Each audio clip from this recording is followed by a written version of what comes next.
This is Jeremy Park, CEO of cityCURRENT, personally inviting you to GrowthCurrent. GrowthCurrent is our e-learning and online personal development platform with cityCURRENT. It's an opportunity to attend virtual events with global thought leaders, national guest speakers, and experts who can help you grow personally and professionally. It gives you access to success secrets, lessons learned, learning modules, and so much more. Subscriptions are only $8 a month, and you can do bulk subscriptions for your team. Check out growthcurrent.co to learn more. Welcome to the ChangeMakers Podcast, produced by cityCURRENT and brought to you by Lipscomb and Pitts Insurance. This show shares personal stories and insight from those who are giving back and making a difference so we can learn and do the same. We cover life lessons, business advice, passion, and purpose. Now here's our host, the CEO of cityCURRENT, Jeremy Park. Welcome to the ChangeMakers Podcast. I'm your host, Jeremy Park. The ChangeMakers Podcast is produced by cityCURRENT, powered by Lipscomb and Pitts Insurance and Higginbotham.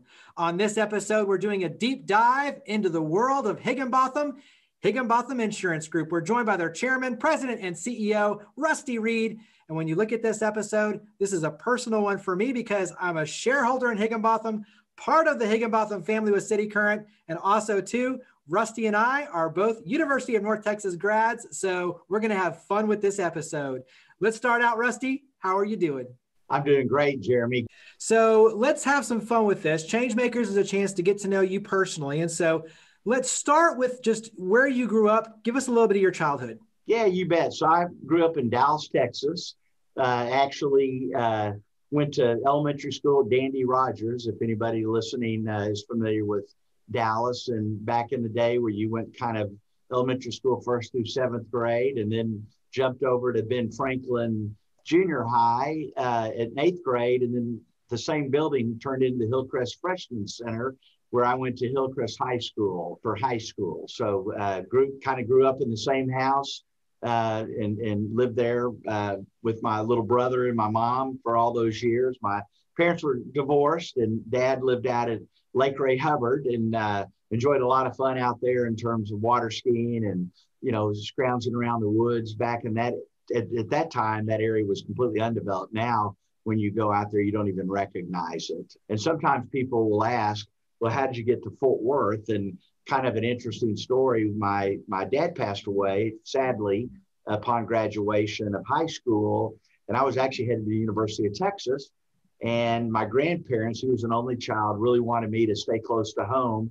And of course, being in Dallas, I naturally threw out SMU, and they very quickly reminded me that wasn't in the budget.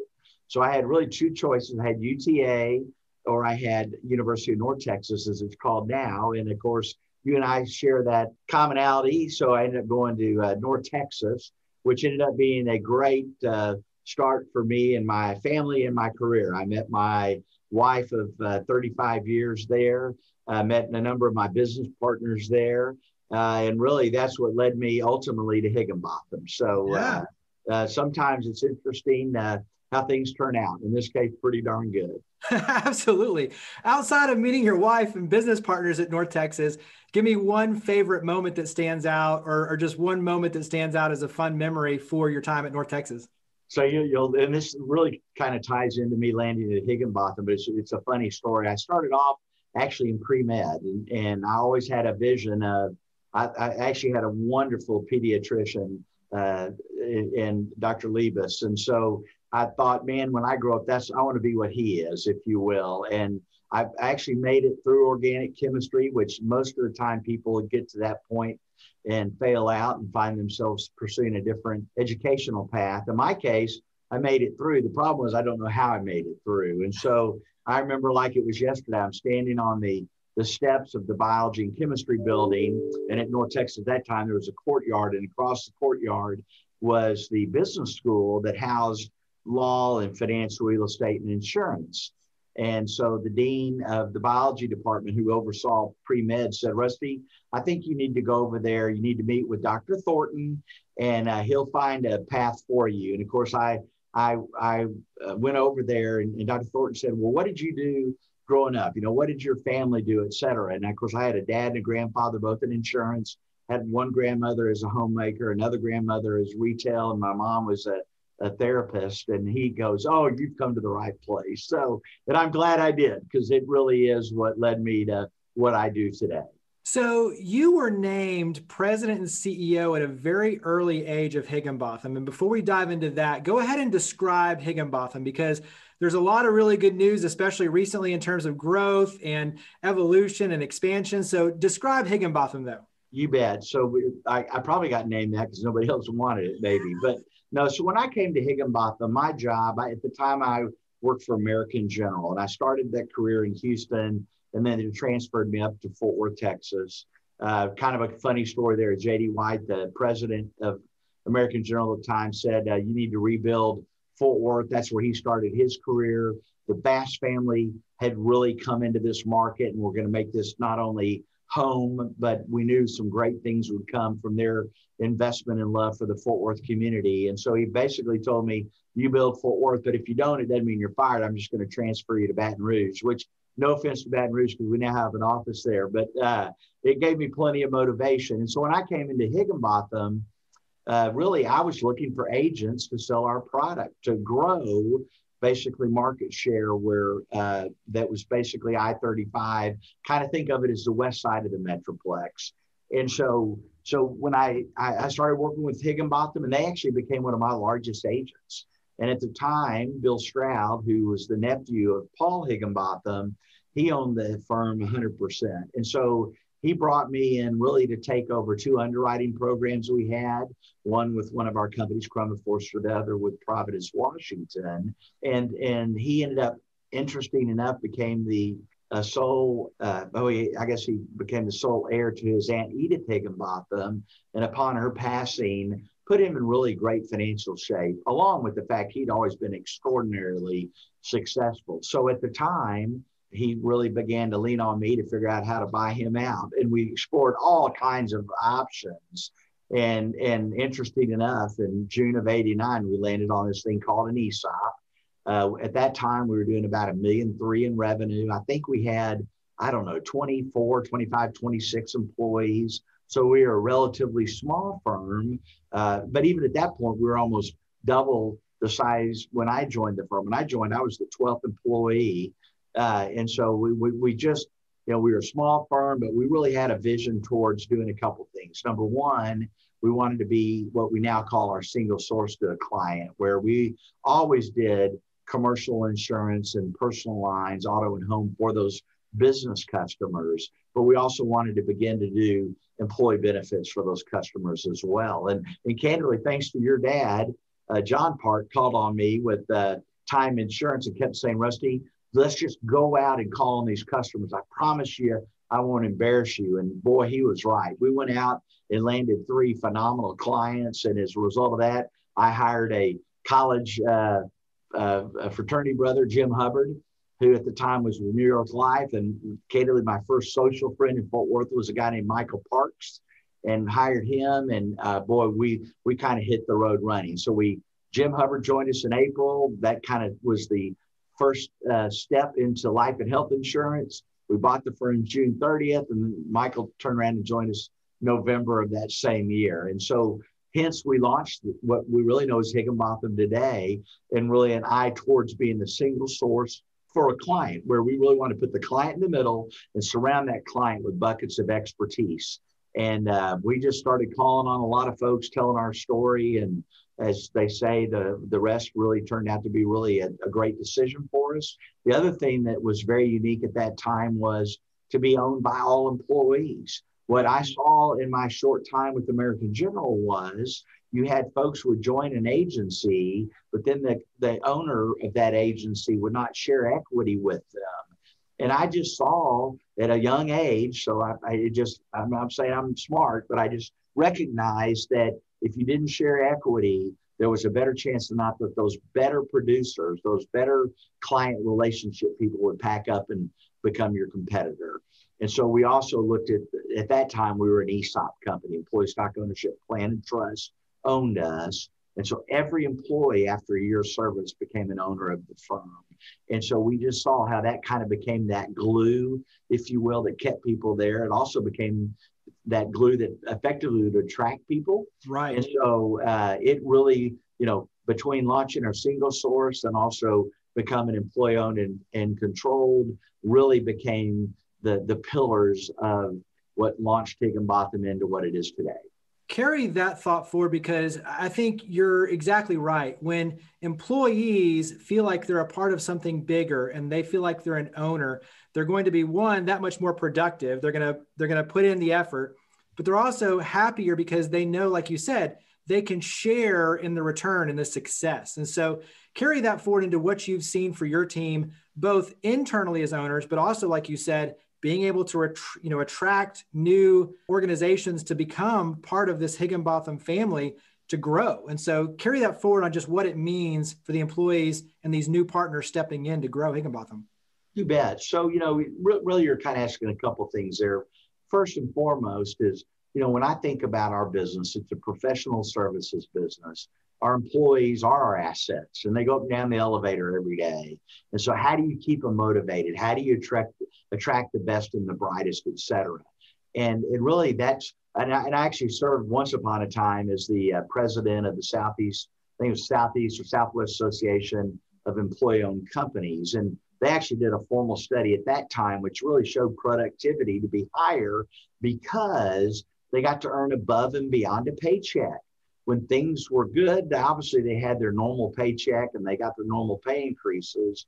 But when things were good, they also enjoyed the accretion and value of the equity that they effectively would earn via sweat equity. And so, we recognized early on that could be a differentiator for us. And lo and behold, now seeing this in play and in form for 31 years, we've certainly have seen that, materialize. And then we kind of changed our capital structure back in 2007 when we looked up. We built the largest firm in North Texas, and we really wanted to figure out how do we build a firm, that could actually be not only the state of Texas, but now and beyond. And so we saw the same thing. If we in legal form maybe acquired a firm or had that firm merge into us, the fact that we could bring not only that single source solution to them and their employees and their clients, but also now open up that robust ownership to their employees. And we recognized a long time ago that not everybody has the wherewithal to write a check and buy stock. And so even today, we distribute a significant amount of the wealth within Higginbotham to our employees just based on working here. Candidly, once you've been here a year, you can participate in what's called the Hig Unit Plan. But when new partners join us, like a Lipscomb and Pitts, we grandfather all of the start dates that they had with their predecessor employer. And so immediately they now get to enjoy the value of Higginbotham. And so when we have years that are good, obviously that will be one of the drivers of our stock value. And as our stock goes up, so does the value that those employees receive. So again, we've not scientifically studied this, but we've just looked at it empirically to be really a differentiator. And it's interesting, Jeremy, I hear all the time from clients and from our insurance company trading partners that, man, you guys are going above and beyond. And it's not, you don't hear from us, well, that's not my job. That's common when you're large. You kind of get this institutional and this hierarchy mindset of, well, that's not in my lane, so it's not my job. And it just doesn't happen at Higginbotham. I hear this all the time, even from new partners. And last week were in Louisiana, and I heard from a new partner said, man, every single person I've called upon has been just so helpful.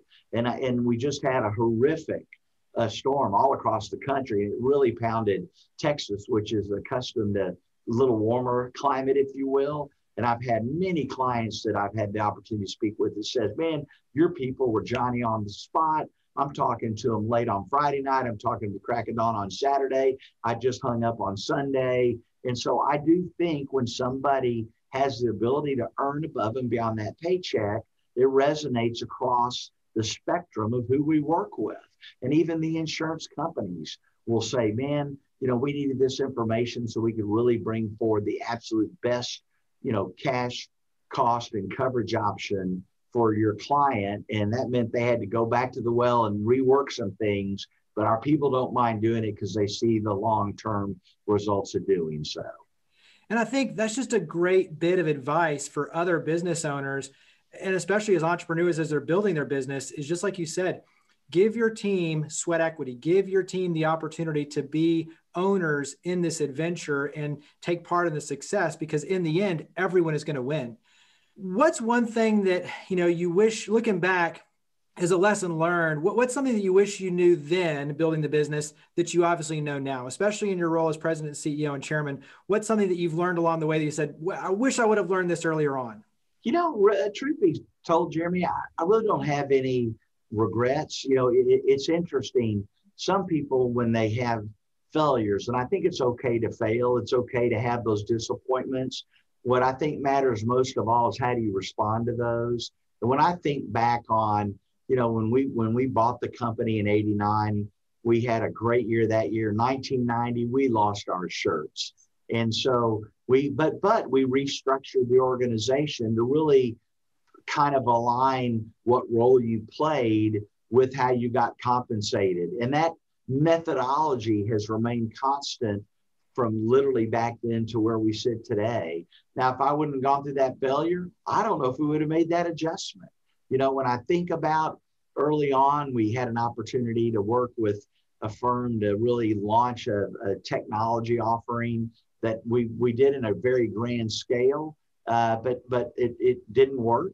And that's okay. We still were able to kind of see the world beyond our little bitty market of Fort Worth at the time. We were able to really gain some tremendous credibility in and around the higher ups at the insurance companies, which end up benefiting our clients tremendously, because now we knew the CEOs of each of these major companies, whereas maybe before we didn't. So I wouldn't say that, truth be told, I would ever change anything that we've done, because again, I think, life is never perfect, both at home and at work, and particularly at work. And for many of us, we spend more hours here than we ever do at home. But I think it's those things that you deal with in life that make you better, and how you respond to those that make you better. And so I've got a saying around Higginbotham: I don't beat people up on their weaknesses, I support their strengths. And I would just tell you that also kind of comes with maturity. At age 27, all of a sudden I'm the president and CEO of this agency. And let me tell you, I didn't have all the right answers at all, but I did start thinking, people aren't beating me up for what I don't know, but they sure are supporting me for what I do know. And I need to do the same thing as it relates to working with my folks. And I've got one of my great long-term partners, Jim Hubbard, always says, hire people that have your weakness. And, that's what we've done as a firm. We've tried to hire people that are very supplementary. The old saying, the yin and the yang. If I'm the yin, let's go find the yang. And we've literally tried to look at that as we enter any office, any marketplace, et cetera. And you just learn that over time. I have another saying at Higginbotham: it's a marathon, not a sprint. And thank God I'm not that smart. But you start bundling up 31 years of experience, and you react properly to those years of experience. Now you're on to something. So I honestly, and I'm not just saying this, I don't have any regrets. Have we had some hardships, frustrations, disappointments? 100%. But I think for anyone, it's how you respond to that. And it's funny, years ago when I was with the American General, there was a gentleman named Harold Hook, who was the chairman and CEO at the time of American General. And he developed a strategy in around models. He called it modelnetics.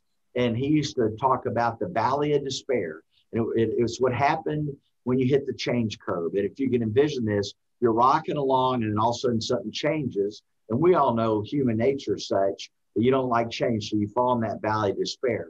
And what he used to say is, it's how you manage through that.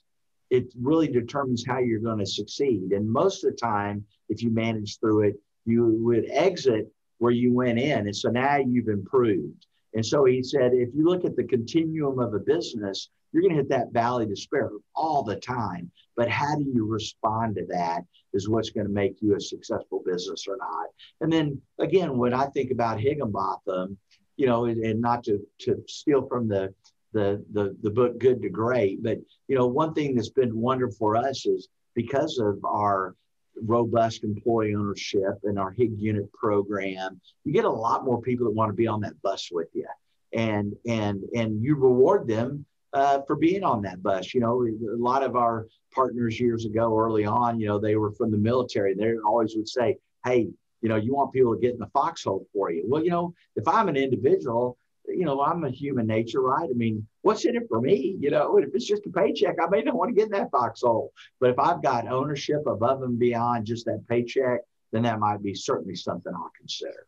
So anyhow, I didn't mean to avoid your question, but I just maybe provide a little extra color commentary on it. Well, but obviously through that, there was tons of great nuggets. And so to me, it's all like you mentioned, it's perspective, it's maturity, it's being able to reflect and look at things in a proper light. And you mentioned going through adversity, and obviously we're going through it with the pandemic. What's something that you've learned going through this pandemic that you think ultimately coming out of it is going to make Higginbotham stronger? Well, one thing that, and I got to give major kudos to our technology team. As you can imagine, you're sitting there and I don't remember our exact number of employees when all of a sudden it was obvious we were being faced with a global pandemic. But, we all of a sudden now we needed to really reach out and communicate to our 12 to 1,300 employees. And man, let me tell you, our IT team had us ready to go. Now, me personally, I'm a huge fan of face-to-face interaction. And candidly, I've been a little bit resistant, maybe call me old school, as it relates to, leveraging these new mediums, Zoom, Teams, WebEx, et cetera. But one thing I've learned is, and I really emphasize this to our team, we created a COVID-19 task force. And I said, listen, guys, we need to communicate. And I never in a million years thought we would use the likes of Zoom and team meetings, et cetera, for something along those lines. But what we've really learned is here's a great medium. It also, clients love for you to come see them as well. But a lot of times they're very busy, and particularly in these times where they're dealing with life no different than we are. They're going, oh my God, I can't go here. I have to shut down that. I've got to quarantine this. So what I would tell you is really adopting and leveraging these new mediums has really been, I think, a godsend for really our country. It's allowed us to continue the voice that you want to express. It's not like I'm sitting in the same room seeing the whites of everybody's eyes, but it's pretty darn close. And that's a lot better than just doing something vis-a-vis a conference call. Now, I'm sure everybody has a story to tell about the early days trying to figure this out. I guess there were hackers that were Zoom bombing, and I won't go into some of those stories that I heard. But I would tell you that number one, with the pandemic hitting, that certainly opened my eyes to that. And then the other thing I'll tell you is I just believe people self-edit. They know what's right and wrong. They know what's right and wrong for them, and I've been you'll have some people that'll take advantage of, the leniency that comes in around things like quarantining. But generally speaking, I think people, they're going to be, from my perspective, they're going to do the right thing. And it just really has, I guess, refreshed or kind of energized me in terms of how people get excited about really being committed to the organization and really going above and beyond. I've even had some people say, listen, I got to get back up to the office because that's where I get my best work done. And so it's just been very interesting to see all that. And, all of us today that have organizations, you're always thinking about space planning and all of that. And I told our COVID-19 team, listen, I don't want to get into thinking about working remotely during a pandemic, but once the dust settles, and thank the Lord, I think we're coming to that place with the vaccine and, cases are subsiding significantly. I don't know if the world will ever be back to quote unquote normal, but I think we'll be back to a sense of normalcy. And then we'll think about, maybe there is wisdom to, letting people work remotely. And certainly, when you look at our values as an organization, the first thing is we want to be family to our employees. And so when you think about those working moms, working fathers that might be, raising their children, and you're dealing with schools in some cases open, some cases not. Having that leniency and that flexibility, being able to work from home is probably something that makes a lot of sense. And again, we want to be the best, tying into our both mission and vision statement. We want to be the best place for our employees to work. We want to be a place that exceed expectations of our employees. So the pandemic has certainly opened our eyes to how to leverage other mediums to provide more flexibility. That doesn't mean they won't get the job done. Matter of fact, it might be easier for them to get the job done. They might be more focused on getting the job done because they're not dealing with, oh my God, I got to leave the office and get there and there and everything else. So it's been a pleasant surprise. And this is coming from somebody that from his core is a people person and wants to be there with you, not through some medium, but I'm happy to support it and happy to leverage it accordingly. Let's talk about philanthropy, because you personally are heavily involved with so many nonprofits and serving on boards and committees. Higginbotham, obviously extremely charitable as well. Where does that come in for you personally? Was it a part of you just growing up, your commitment to community? Talk about that. It's funny. I've had people just tell me since my professional career that I'm way too generous. So I think you're either wired that way or not. I'm happy, candidly, for all my warts. I'm happy to know what maybe my positives are, generosity, if you will. And it's kind of interesting. Almost in the same year, I really had my eyes open to, what I'll call nonprofits, broadly speaking, or charitable causes. I had one of my largest clients who nudged me, and it didn't have to nudge me hard, say, hey, I'm involved in this thing that supports multiple sclerosis. I'd like to get your involvement. And so I did. And unbeknownst to me, I all of a sudden was leading a fundraiser for them, and which I loved doing because the fundraiser was a lot of fun. Matter of fact, my wife and I were going through some old videos this weekend and found videos of what was called the Jiggle and Gelatin slide, where people literally downtown Fort Worth and Sundance Square would slide down a slide into a big, huge vat of Jell-O. A good friend of mine happened to be Kid Craddock, who had one of the top radio stations, provided the color commentary of the event and broadcast it on the radio. And for those that have younger children that are now adults, you probably remember the Barney Show. And one of my other clients happened to have his daughter happened to be Kathy on the Barney Show, and she participated as a celebrity. So I saw firsthand the opportunity of how a charitable event can bring together folks. We had a number of people of Higginbotham be there to help out with the event. I saw how it really connected to the community, and it also connected to a great cause. And then from that, it just really kind of led into getting involved in those. And then I saw, number one, giving back, how great it was to give back. And at the same time, that provided a lot of credibility to our organization that we just didn't, take premium dollars we give back to our community. And I saw that firsthand with one of my partners, William Blanchard, years ago. We had a large account that he and I worked on, and all things being equal, there really wasn't a difference between our cost or our coverage or our cash flow option or our requisite services that we're going to provide. And so I called the CEO, just kind of CEO to CEO, to say, hey, you picked us, man, we are beyond grateful, but why? And he clearly articulated, he said, Rusty, you and your organization do a lot for the community. You're not just there as a benefactor of having businesses and individuals in the community, but you give back. And he goes, the broker I'm with does not do that. And that makes a difference to me. So I guess sometimes third-party validation is good. And in that regard, I got some great third-party validation. All that happened in the same year. And so really from that point, Higginbotham, me as personally as the leader, I was going to lead by example. We supported that. And then in 2011, one of our late great partners, Tracy Jackson, approached me and said, listen, I don't want to give to this one group and let them decide where dollars go. I'd like to give to places I care about.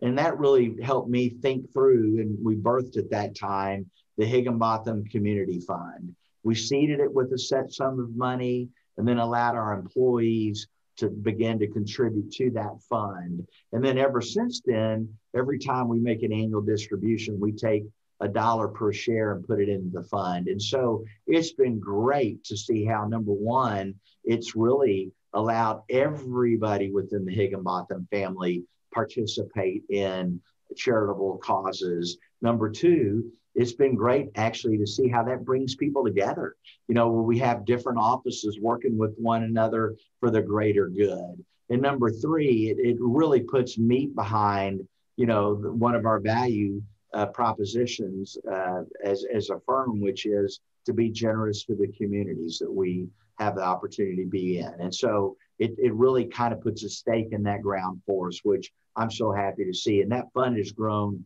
significantly. And it's funded by the generosity of our employees. It's funded by the generosity of our shareholder base. And we think that with that, we'll be able to do great things. When there's catastrophic events, we're always first in that market to respond early on. We know how important it is to support first responders that are feet on the ground. And so we just love doing that as an organization. It's been interesting to really see how people come together. And I'll tell you kind of a quick fun story.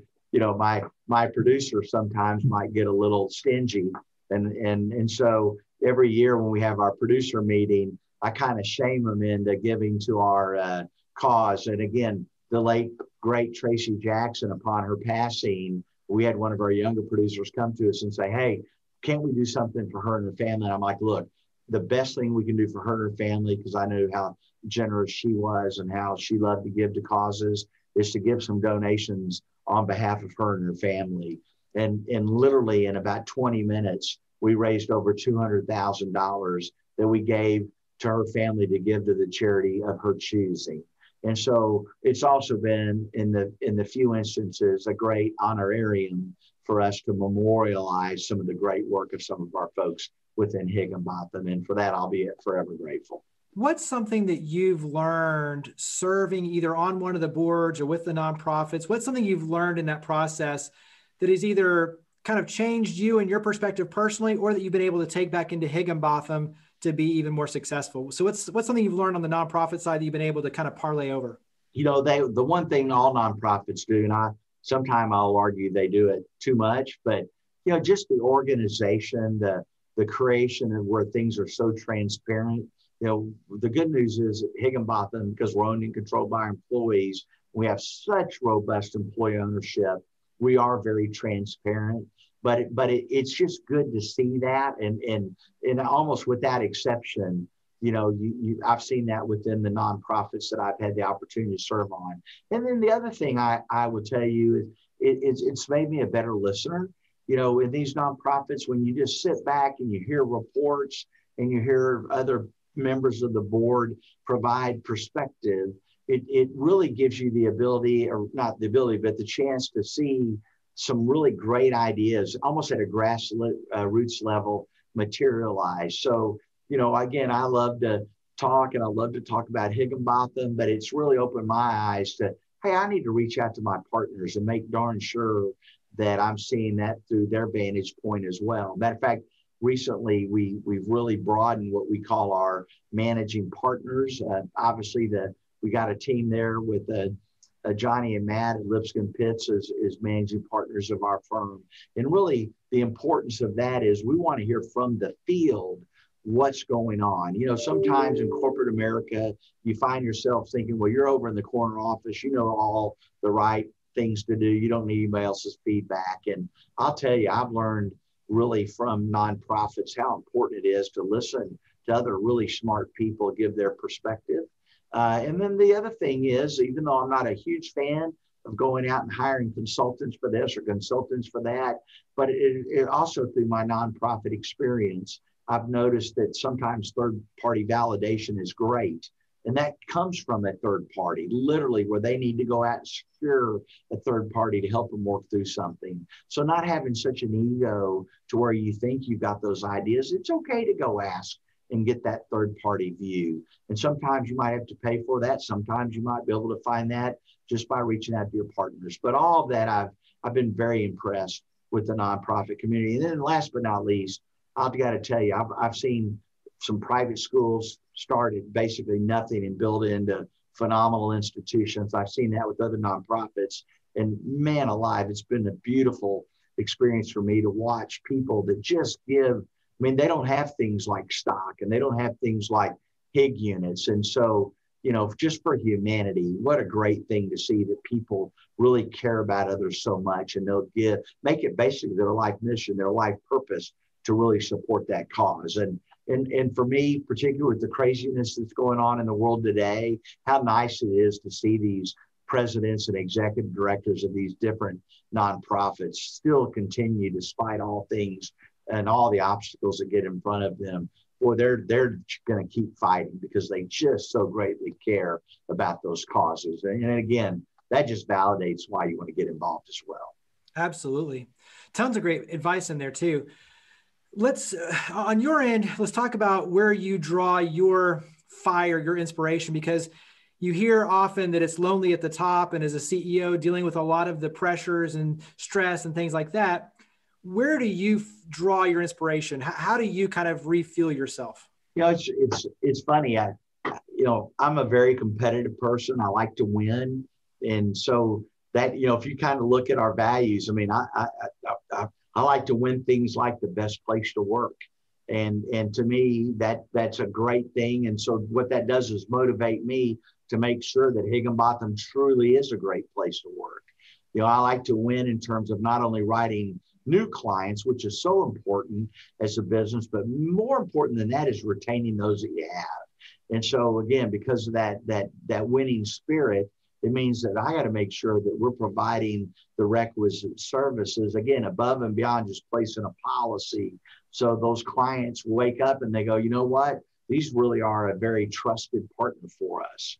When I look at our insurance companies, it's funny, as you get large, and we have the benefit of being a very large insurance broker in our country.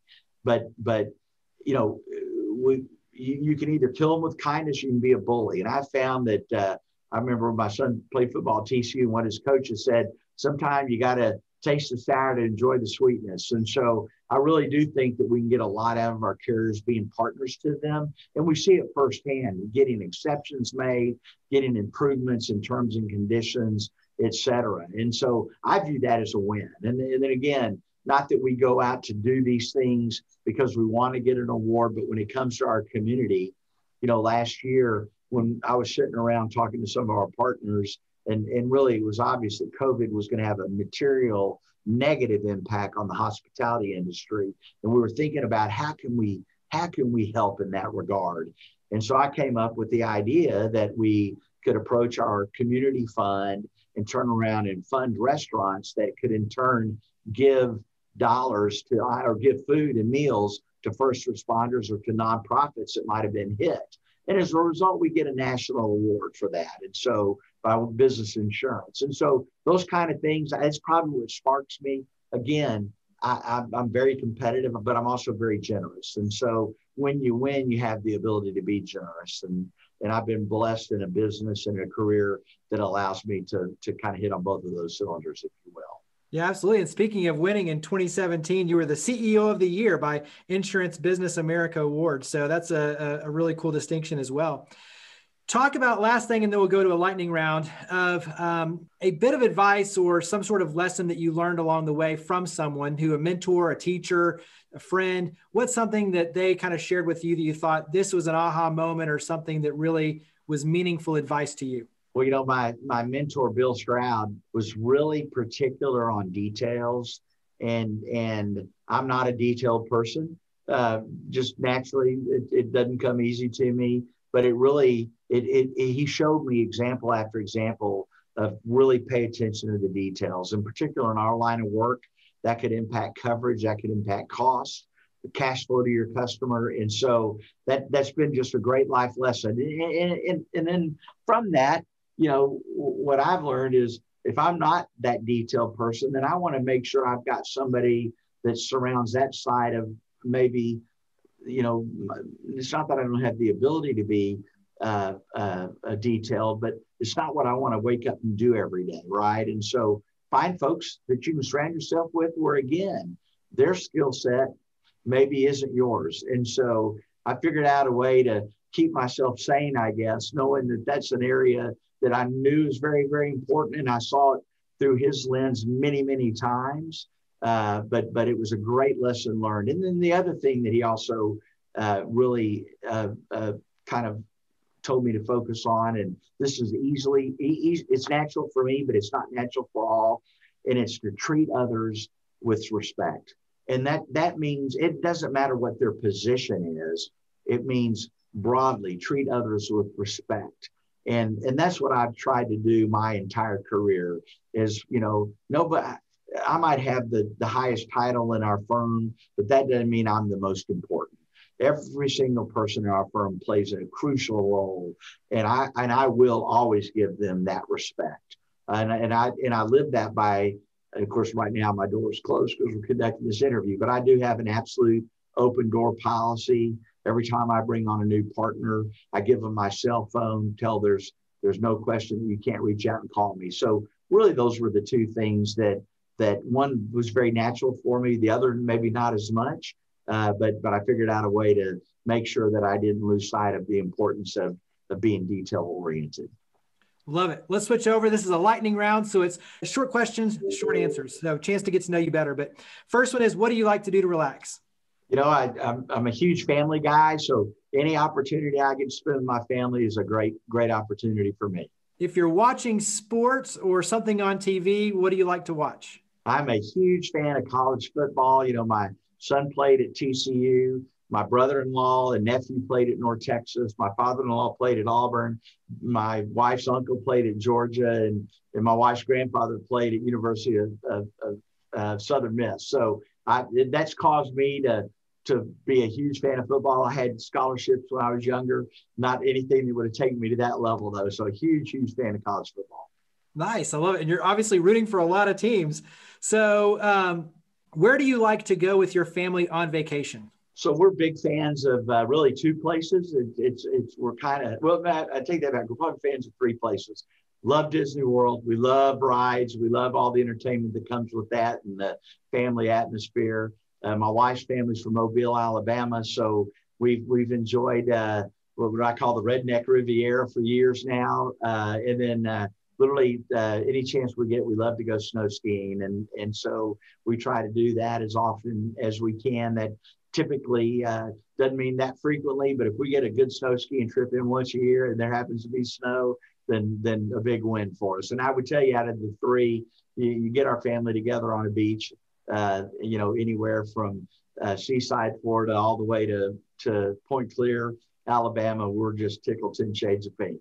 So putting on your tourism hat for Fort Worth and the DFW area, what are some of your favorite places to take visitors to? Well, I'd be remiss if I didn't talk about the best place to eat in Fort Worth, and that's Joe T. Garcia's. They're a great family, the Lancart family that's been here for generations, and just the ambiance and the food. And for those that might want to partake in a margarita, there's not better Mexican food in my mind. And then, we're blessed in Fort Worth to have some world-class museums. We have the Modern Museum, the Amon Carter, the Sid Richardson, and others. I'm probably missing. And the Kimball Art Museum that house some of the most spectacular pieces of art in the world, and very blessed to have all that right here in Fort Worth. And then I'd be remiss if I didn't talk about our rodeo.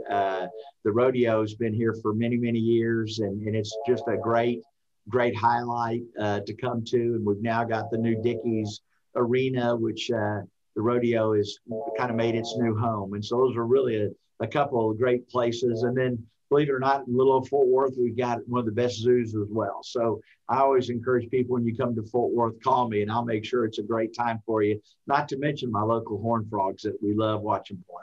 So you have a daughter in show business. So give a little plug on something that we should watch, either from her or her husband. Well, that's great. I appreciate that little plug. I know they will. So, my daughter kind of grew up in locally here at Casa Manana, and then performed in a number of professional shows housed here at our Bass Hall, which led her to pursue this as a career. And right out of college, she had the opportunity to go perform at Disney World as she was Dory in Finding Nemo, the musical, which is part of their actual Broadway product.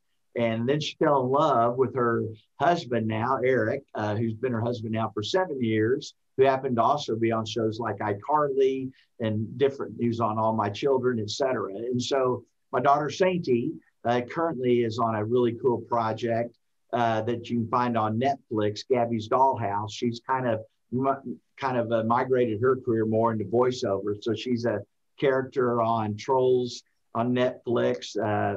She's a character, Pillow the Cat on Gabby's Dollhouse, Barbie World, Boss Baby, and a bunch of others. And then my son-in-law and her both have actually produced a soap opera with a great creator out of California called The Bay. And so they've been blessed to receive, as producers, each of them have received 3 Emmys. And my son-in-law actually got Best Supporting Actor in a Digital Series. So he's on a show called The Bay. I think it's on the Pop Network.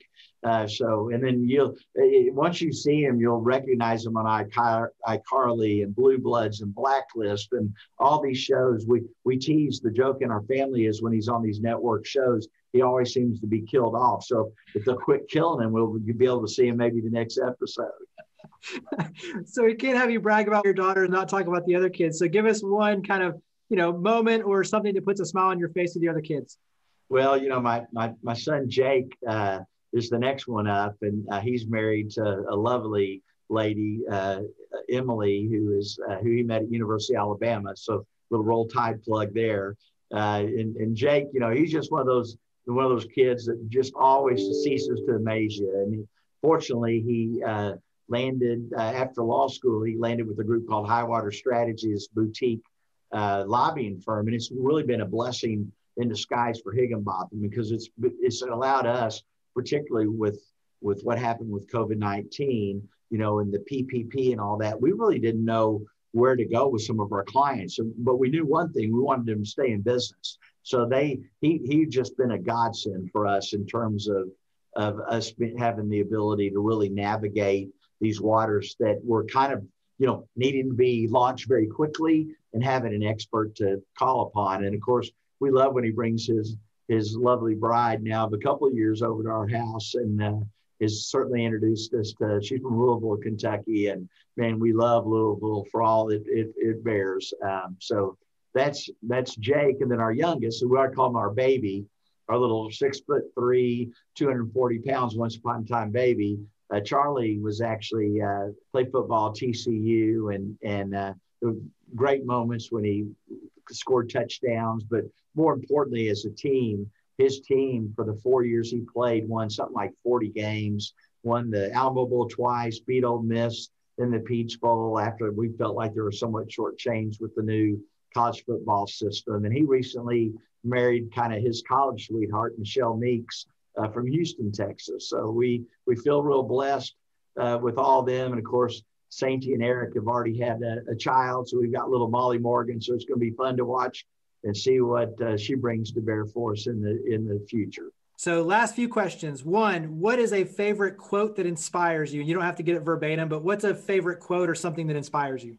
I get a little biblical on you, but it's just do unto others and you want to do unto yourself. I mean, it's really the premise by which I've always tried to lead.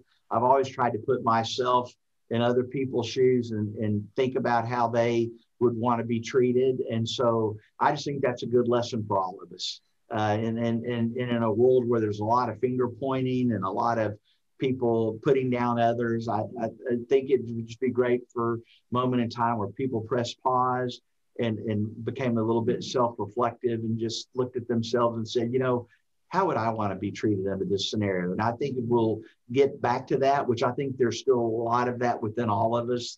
The world will be a much better place.